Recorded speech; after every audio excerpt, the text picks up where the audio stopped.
বিগত সরকার যেভাবে অনিয়মের মধ্যে চলে গেছে সেটাকে সুন্দরভাবে সারা দেশকে পরিচালনা করার জন্য আমরা গণতান্ত্রিক হয়ে তারেক রহমানের নেতৃত্বে আমরা সুন্দর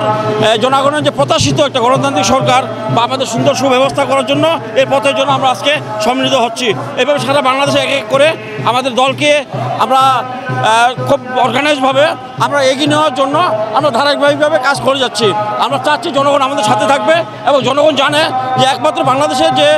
গণতান্ত্রিক ওয়েতে এবং বেগম খালেদা জিয়ার যে একটি টিকা তার বিনিময়ে যে উনি মিথ্যা মামলার হয়রানি হয়ে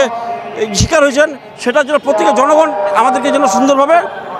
এটা রাখতে পারেন এই প্রত্যাশা নিয়ে আমরা কাজ করে যাচ্ছি গণতান্ত্রিক ওয়েতে। আমরা আগামী নির্বাচনের জন্য যেটা চাচ্ছি গণতান্ত্রিক ওয়েতে, গণতান্ত্রিক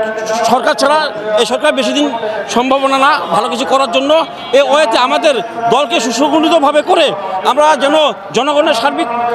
যে পদক্ষেপগুলো আছে সেগুলোর জন্য আমরা নিতে পারি সেই ব্যবস্থার জন্য আমরা এগিয়ে যাচ্ছি দলকে।